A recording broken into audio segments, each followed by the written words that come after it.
Good morning, everyone, and welcome to our Friday featured member spotlight with the GCNKAA. Welcome to Tonya Beckner with Miller Valentine. Tonya, thank you so much for joining us on this gorgeous Friday morning. How are you today? Very well. How are you, Rachel? I'm good, thank you. I will put out a fair warning. I already mentioned this to Tonya, but I have a new puppy. So as much as I would love to share his adorable face with all of you all, that's just a disclaimer in case something goes awry during our interview. Otherwise, we won't see him today. But yeah, in case you hear any funny noises in the background, I got a little guy running around here. So again, welcome, Tonya. There's just one housekeeping thing I wanted to mention before we jump into our interview today, and that is just a quick reminder that on October 20th, we are moving forward with our elections. The details aren't all completed yet. They're still ironing out the process as far as voting goes. But definitely, if you haven't already, save the date for that. Again, it's going to be October 20th. And just like everything else, we will definitely figure it out. And I'm sure it will be a great experience for all of us. So again, save the date for that. And now let's get started with Tonya. Tonya, first, like I said, you are with Miller Valentine. Why don't you tell us your title and a little bit about what you do? Awesome. So I'm our Director of Operations for Property Management, and I have been with Miller Valentine for 26 years. So that's just unprecedented, I hear, in our industry or even in our society. The beautiful thing about Miller Valentine is that any time that I'm like, oh, I need to change, I'm bored, I need to explore something new, I have a different position. And so I've been able to have so many opportunities to learn our industry from one side to the other. It's just been a beautiful lifetime, you know, with Miller Valentine. So that's been good. That's incredible. I think anytime a company has employees that have withstood the test of time, it's such a testament to the company. It shows, you know, so much about their character and the way they treat their employees, and that's just awesome. So you said you've been there for 26 years. How did you get into this? Oh, goodness. Ironically enough, I was dating someone at my, you know, I'll have to say I had to be very young to start for 26 years, right? I mean, I can't imagine. Were you out of high school yet? I used to get away with that comment, and the older I get, it doesn't work as well as it used to. But I was dating someone, and his mother was actually the controller for the company at that point in time. And so she said, I have a position that's open in accounting. How do you feel about numbers? And I went, let's try this, you know, let's explore. So I went in and I worked in our property management accounting department. And then I went into our construction where we were building residential communities, which was super fun, just learning a different aspect of the accounting. And then I decided I didn't think I could stay in four walls every day of my life. So I was like, let me see what the field's all about. Went out and did leasing and managed communities. And then I traveled for our company and went to assets that needed additional assistance and was able to travel some across the country, which was fun. And now as our Director of Operations, I'm kind of bouncing here, there, and everywhere and just making sure things are running smoothly and implementing new industry technology and fun that our team can use and our residents can use. Yeah, I'm sure that the operations probably wears as many hats as possible as there are. So I'm sure you stay very busy.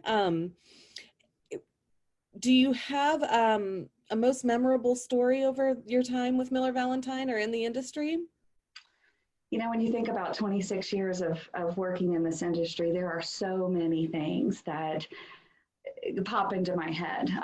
Probably the most heartwarming to me and confirmation that I was where I needed to be as far as our industry and the multifamily housing industry was the day that I left property. I had managed a community for several years, and I was just so touched by the outpouring of love from the residents.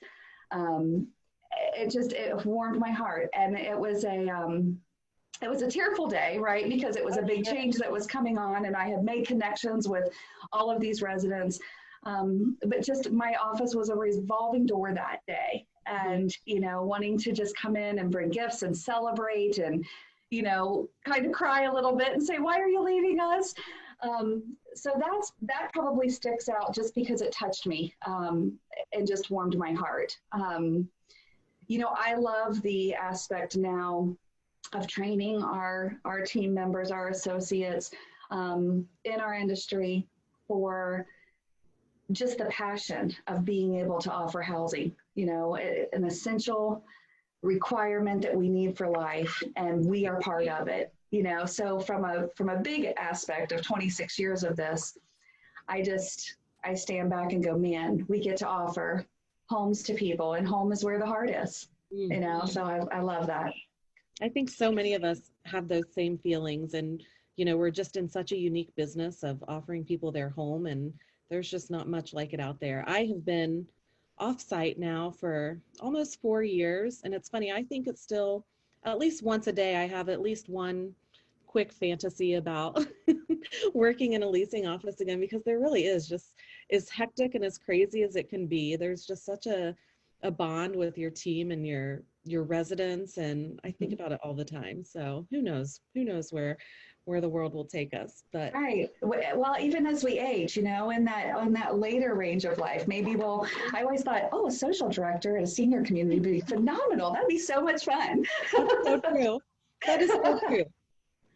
So given all the experience you have, what advice or perspective would you give to anyone new that's just getting started in the industry? Because there are so many different facets on a day-to-day in property management, I think your joy can easily be stolen by working with the public, right? You have these awesome, amazing residents that lift you up, and you lift them up, and it's a good thing. But then there's this, we have to just honestly face it, there's some negativity that goes on that our managers, that our field, that our service technicians deal with. And never allow those negative occurrences to rob you of the joy that you have in providing housing to someone. I wouldn't be who I was today if it wasn't for property management, and you do have to get a little bit thick skin, but you definitely can't take it to heart. Right. That's really great advice. And so true. I mean, and that's something that maybe people don't talk about enough, because it's challenging working with the public and working with people when you're dealing with their homes. It's a very personal business, so it can be very easy to take things personally or get overly invested, and just, as long as you're keeping your head above water, I think that's just fantastic advice. So we are going to talk a little bit about you personally, get to know you better. But before that, I want to talk a little bit about if you're watching and you don't know, Tonya is very active in our association.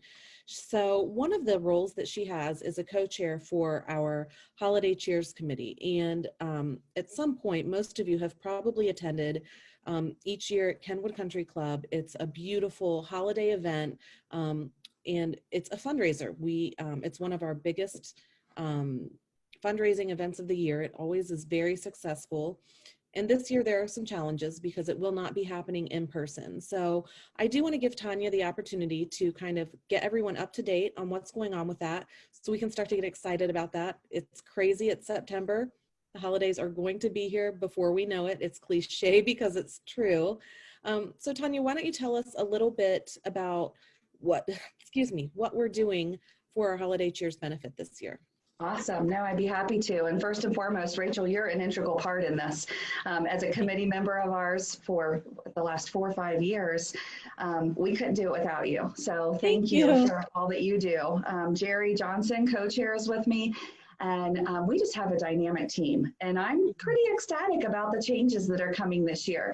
I'm sad that we won't be meeting in person, but I think this is going to be one of those blessings that come out of COVID, because we will have this beautiful platform, Greater Giving, that we're going to probably use year in and year out, so that those that can't attend the Kenwood Country Club or be at the in-person event have an opportunity to participate in Holiday Cheers.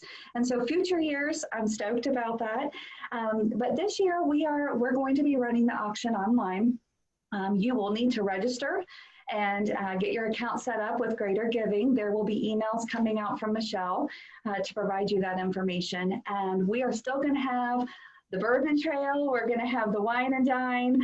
So don't worry about that. You'll have your beverages for the holidays and a lot of experiences. Of course, our gift baskets that we're going to do. And we're going to launch this on December 4th. So please be watching social media. We will be promoting it so that you know how to get registered and be able to participate in the week of holiday cheer. So December 4th to December 9th, you'll be able to be on there and bidding and watch to be outbidded so you can get back on there. And we're excited to be able to offer the change and look forward to everyone participating in that. Great. Thank you so much for all of that information. Like Tonya said, I'm on the committee too, and it's so exciting to think that what we're doing this year is really more innovative than reactive, I would say, because this was a long time coming, regardless of whether or not we held the in-person event, because some people just can't make it. It's a busy time of year, and there are so many great prizes and gifts and giveaways, and it's for such a great cause. So like Tonya said, I'll always be the one to remind you, stay tuned. We're really going to utilize our social media this year. And I think this is going to be really cool. And we talked about this in our last meeting. As we move out of a pandemic mode, I think that we will still be using this model for future events as well. So let's all learn together. And I think it'll be really exciting. Like Tanya said too, so many of our giveaways and our prizes and our auction items are so popular, and those are all still going to be available along with some really cool new ones. So again, thank you, Tonya and Jerry, for all you do for that committee. I'm really excited about it. And kudos and thank you to the Associate Council, who really works to put this event off. And as a board member for the Apartment Association Outreach, I can't thank all those that participate, as enough, because our board is so grateful for assisting so that we can touch more, with rent assistance and being able to provide food to the food pantries and, just to be that light in the greater Cincinnati, Northern Kentucky geographical area. It's incredible. And I really think it goes under the radar sometimes what an impact the outreach board has on our community. It's just incredible. So hopefully everyone will continue to see how impactful they are. And thank you again. Absolutely. So now we already know that Tonya has such a giving and generous personality, and that is one of the things that we love about her. But now we're going to learn a little bit more that we might not know. And we're going to start with books. What's the last book you read, or do you have an all-time favorite, or both? Well, it's so funny. Danielle Warhouse interview from Contractors Inc. When I watched that, I was like, oh my goodness, I need to call her and be like, okay, give me a list of 10 to knock out this summer. And so when she talked about Where the Crawdads Sing, yes. I just was like, okay, I'm sold. So I ordered that from Amazon that day. And I read that within, oh goodness, probably 3 to 4 days, which I would love to have an all day just to sit and finish a book, but life is hectic for that. Right. So it normally takes me, about a week to get through a book. So I absolutely love that. So thank you, Danielle. I appreciate that so much. And then I read Same Kind of Different as Me. And that was, it's a true story by Ron Hall and Denver Moore. And it's a heart throb as far as just touching, right? It's about his history, being down in the South and coming out of what you wouldn't think is modern day slavery, but it was there and was happening. And so that was a really good book. I read that on a camping trip that I had. And so that was good. I was able to finish that one in I think 4 days because I was camping and had time to just sit in my chair and read. And right now I am reading Giver of the Stars. So I started that one just a few days ago. And very cool. Yes, I will be excited when life slows and I can read a whole bunch, but I kind of split my time. Right. Good luck with that. What are you reading right now, Rach? Excuse me, I'm actually just getting ready to start a new book called Verity. It seems to be really popular. I've already read another book by this author, Colleen Hoover, but this one is a thriller. Okay. and it's loaded and ready to go. So I think I'm starting it today. So I'm really looking forward to it, but I'll report back. It has a ton of reviews, and I heard about it because it's popular. It wasn't just one recommendation. So I'm sure someone out there watching this has probably read it. So comment if you have any opinions about it, or if I should save it for daytime. Like I said, it's a thriller. Thriller. No, I'll wait. I'll be anxious to I'll hear report about that. back. I actually started Where the Crawdad Sings and didn't finish it. Really? Yeah, and it wouldn't, for no reason. I just started it and then I got kind of sidetracked, and it's still kind of in my queue waiting for me. Rather than go back and finish it, I got really excited. Such is my personality. I got really excited about the next book, and now that one's going to wait in the wings until I'm ready to go back to it. So obviously you like to read, and you mentioned camping. What are some of your other hobbies? Oh goodness. Well, anything that surrounds my family. That's the easiest answer, right, for hobbies. Sure. We love to be outdoors. So hiking, backpacking. We have a boat, so we're on the lake all the time. So a lot of outdoors activities. Which is super fun. We actually bought a camper right in time for the pandemic to hit. We bought one this year in March and went, oh great, we're not even going to be able to use it.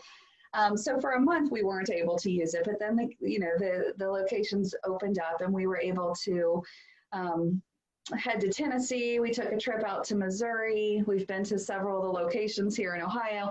So just, kind of the camping thing where you're still staying to yourself and not being in big groups has been wonderful this year.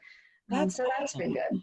Yeah. And I love to garden. If it's, that's not a family activity per se, but I love gardening. That's awesome. So yeah, tons of outdoor stuff, and really what a great time to get your camper, because those are in super high demand now. And that's just, I think, such good, true quality time too. So I love that. How about food? Do you have any favorite restaurants around town, or do you have a favorite food that you like to cook or eat? Goodness, that's one of those that it's, how do you say favorite? I love food. As I looked at the question of what is your favorite, I thought it's funny how we transition through life.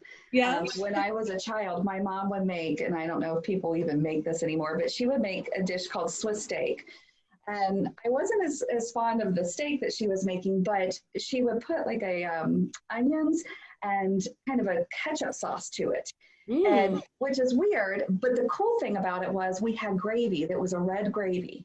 So the favorite part of the meal for me was the mashed potatoes and the red gravy.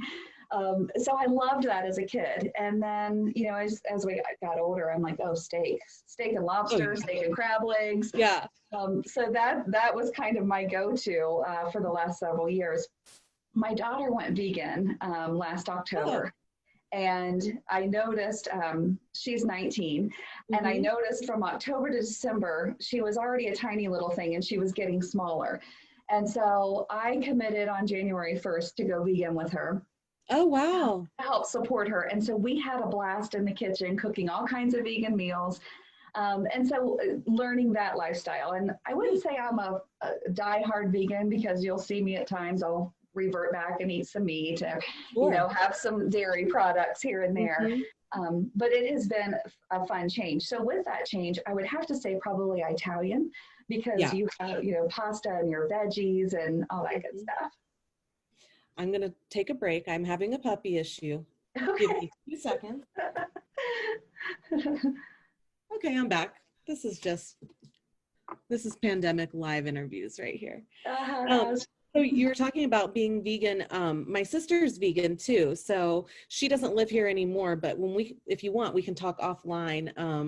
I know every vegan dish and every spot in Cincinnati and Northern Kentucky. So if you're ever struggling with your daughter to look for somewhere to eat or anything, just shoot me a text, because over the years, and it's just a growing trend. So more and more places are offering those options, but yeah, I can tell you all the hot vegan spots around town, because that's awesome. That'll be great. Pretty much all we do. So, let's see. What about any pets? Do you have any pets? I have a Maltese. Yes, he is 14 years old. So we got him from a shelter when the kids were little. So he's been their pal growing up, and He's been my pal through the ups and downs of life. So he's been wonderful. His name is Rascal Flash. That's what we named him. That's so Well, when he was little, the way he would just run across the yard, he looked like a little flash of white, right? And so I was like, we've got to give him the middle name Flash. Yeah. Recently, my 17-year-old son, Titus, he has decided to start calling him Doug. So it's funny because you'll hear him say, "Hey, Doug," and here comes Rascal walking to him. Oh my God. I think that's funny. That's such a funny name for a dog. Doug. That's so funny. Yeah, obviously I'm a dog person too. So they really are just such great companions, and thick and thin. They always provide that calm, well, I shouldn't say that right now because I'm in a balance. Stage, but yeah. They provide the balance in life. Yeah. He's a mix, lab and Australian Shepherd. He's really a great puppy.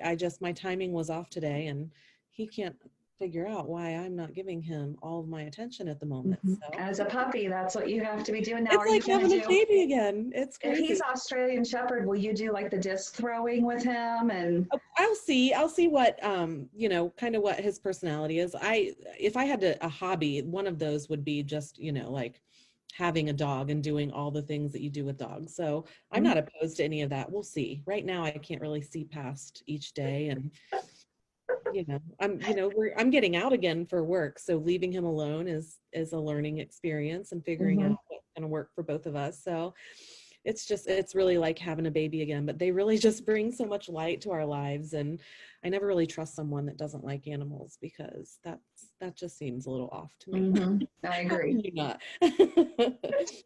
Okay, so do you have any time to watch TV when you relax? Do you have any movies, TV shows that you just can't get enough of?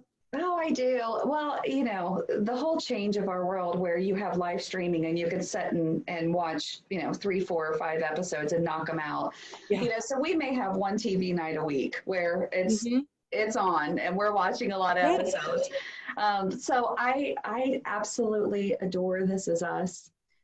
Yeah, I'm scared to watch it. I'm scared. It's so wonderful. Like, it's all about family and it just feels so good. Doesn't it make you cry a ton? Isn't that the kids will be watching it and the kids will look over and they'll be like, "Yep, there she goes." Because I feel like I'm too scared. I'm like, I need to be in such a mental space for that, and I've just never felt ready for it. But no, it's a great one. And then I kind of flipped completely opposite. And there was a show that came out on, it's called Good Girls, and it's about these 3 housewives that are. Yeah. And it's just, it's crazy. It's just, it's not normal, but it's fun. And I get a hoot out of it because I'm like, the irony of here's these housewives and then what transitions into in the show is hysterical. Yeah, those are the shows I watch with the kids and me, right? My husband's like, "I'm not watching the girly shows, not happening." So we watch The Blacklist, right? Okay. With James Spader. He loves that. So they just released season, I think 7. So we were in that last week on our one TV day, watching about 4 or 5 episodes in the evening, which was crazy. So it's so funny. You said you put out something verbally that I've never really thought about. And I'm not a huge TV watcher either, but I do. I'll have like one day a week, where it's so funny how our habits are so different now. And rather than getting excited and waiting like a whole week for the next episode, you get, the excitement you feel when a new season and you think, oh, I have to set aside my day. It's just so funny how different everything is. Who even knows how many people can remember? First of all, if you missed your show, you missed it. That was it until reruns the next, like in the summer. Yes. And then you had to wait. You got like your 30 minutes or your 60 minutes and then you just had to wait. And it's like molding who we are as beings now and our instant gratification. So that's true. So interesting. Let's see. What about sports? Are you a big sports fan? Do you like the local teams? I am not big on sports. There's been times in my life where if I were to say one, it's football. Cincinnati, that's not the easiest thing to always say. So had season tickets down to the Bengals for a while, went down, enjoyed it. As life gets busy, and I know in some of the interviews, you're running your two around for sports all the time. And that's what happens to us as mothers. And so my life became the sports team that I loved was wherever Titus was playing. That was my exact answer. I used to care, and then all of a sudden, like a second grade basketball game became like the thing I was the most hyped about for the week. Yes, it was and being able to watch your son or daughter play. My nephew played with Titus. He's a basketball player. He is 6'4" at 17. Oh my God. So he's a big guy, which is great for basketball. But my nephew also played on the teams that Titus has played on. Cool. So it was extra great because then as I'm so close to family, my sister was right there, my brother-in-law. Oh, that's awesome. It's a family event while we're enjoying sports. That's so cool. Gosh, that really wraps it all up. That would be so great if I could just have my whole family, all of our kids playing together, and then we could all just sit. Plus, they'd probably duke it out a little bit rougher because they're not as scared of each other. What about concerts? What's the best concert you've ever attended? I can't answer that question, by the way. You can't. There's too many. It's funny as we age and we grow with wisdom and change our thought patterns. The first initial answer was Charlie Daniels Band. Oh, I was about 18 years old. It was down at Riverbend. Had energy like young people do, and I danced that entire concert. We just had so much fun. So that always comes to mind because I just remember dancing from start to finish of when Charlie Daniels came on stage. More recently, the kids and I went down to the Winter Jam Tour, which is a collaborative group of different Christian artists that come into, I believe it's called the Heritage Center now. I'm like Riverfront Coliseum, US Bank Arena, The one next to the Red Stadium. That's the way we should say it, right? Changes names so often. But that's where they hold it. And there's probably about 10 artists. Wow. The coolest thing about that is setting in, I'll say the Coliseum because I'm old school, and there's 15,000 people at the same time singing Amazing Grace. Oh my God. Oh, I just got chills. I really did. I bet that's so cool. Yes. So that stands out strong in my mind as an adult. Wow. As just a moment that you capture and hold on to. Sure. That would be awesome. It's funny. My first concert was at the Coliseum in 1988, and that's what it will always be to me. So it's so funny to think how many famous people have been through some of the doors of these venues. So yes. Okay. You don't have to answer this. I'm reading your answer right now, and you told me about it before we talked, but if you were an animal, what would you be, Tonya? Yes, I have no clue. I was like, okay, something that is tender and loving with your family, right? That's supportive, but someone who can be courageous and ferocious when they need I think lion. That's a lion. That's like a lion, a mama lion right there. There you go. So a lioness. I was thinking, okay, well, I always thought of my kids as my cubs. So am I in the bear family somewhere? Oh, yeah. I don't know. I love that answer. That's great. And is there anything else that you want to tell us about your family? I know you said you're super family oriented. I am. Both of my sisters live right here in Cincinnati. So we are able to spend time together. And I just look at this and go, God blessed me with two best friends right out of the gate. So that's been wonderful. And with us all being here in Cincinnati, we get to spend time. I actually just had them over for a dinner party on Wednesday night. We're like, why wait till the weekend, right? Yeah. So we spend a lot of time together. My nieces and my nephew are very, all close and have grown up together. My sister Dina has partnered with me, and I have actually homeschooled my children all through their careers. So a lot of people in the association do know that. So I'm like, well, that might not be something that everyone doesn't know, but I didn't know that. Yeah, I opted when Tressie was in kindergarten that, I think this is going to be the better avenue for us. And my sister had homeschooled her children. She has 4 and already had been, committed and kind of in the network and knowing how things work. And so she was my guide. I always say she's my angel on earth because she really helped me with that. Wow. And Titus is a senior this year. Tressy's already at UC now. So I'm about to empty nest here in the next year or so. Oh my gosh, I can't imagine. Wow, that's amazing and incredible. I mean, to have the career that you do and homeschool is just, how do we do it as women? I'll tell you That's what. right. We just put our do. capes on, Rachel. We do. Put our capes We on. make it work. You think that and you think, I know how we do it. We just do it. That's amazing. Kudos to you. Yeah. How about vacations? Is there a favorite place you like to travel, or is there one that stands out as the best one you've had before? There's so many places you want to go, and our climate of the world today, it kind of hinders some of those wants, right?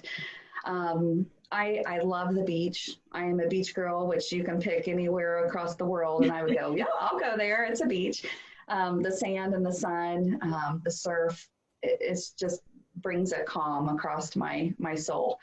If I were to say memorable, this wasn't really a vacation, but my daughter and I went to Monterrey, Mexico, with Back-to-Back Ministries. And as far as something that made an impression on my life, as far as getting out of Cincinnati and going somewhere, Back-to-Back, they're a local Cincinnati company, and what they do is they have compounds in different places in the world in which they go out and they serve the orphanage population. Wow. And so we were able to go into an orphanage each day of the week that we were in Monterey. We would take, bus out to it and just work with these children and love on them and serve them. And, some of us were working on painting and fixing up their home. And my girlfriend and I went, she's a hairdresser. So we were doing delicing the whole time we were there. Oh my gosh. So it was just to make an impact like that in the world. Sure. Yeah. And feel like you're making a difference and being the light that you've been called to be. And I came back and I'm like, oh my gosh, we're so spoiled. We are so completely spoiled. But it also gives you such a gratitude of, your attitude of gratitude is definitely there when you come back from a mission trip like that. Wow.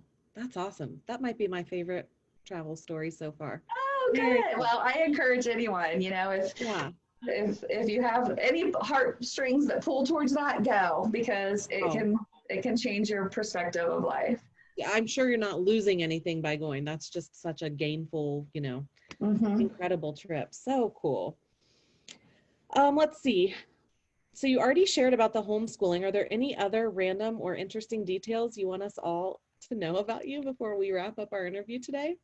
Goodness. I think people around the association have maybe heard me say this. I kind of detest the word bucket list.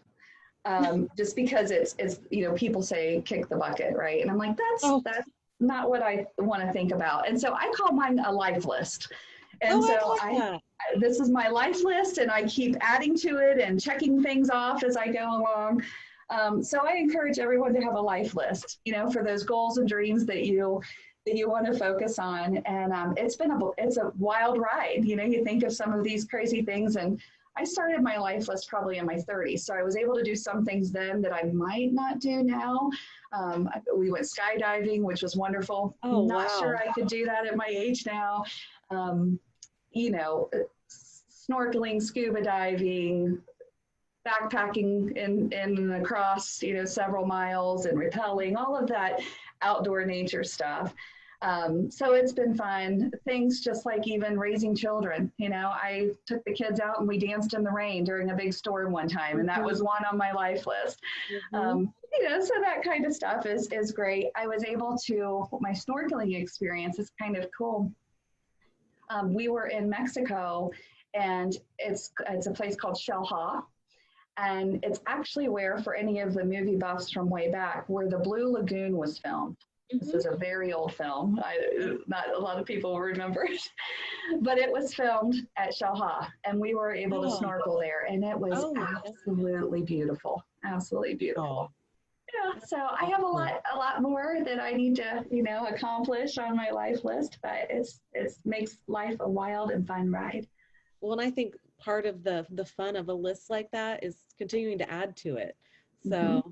So I love the term life list rather than bucket list. I might steal that. Good. Let's share it. Those are all of our questions that we have today. And I just want to say personally, thank you so much. If you didn't learn from this interview, or if you haven't met Tonya in person, I don't know that there's a more genuine, generous soul in our association.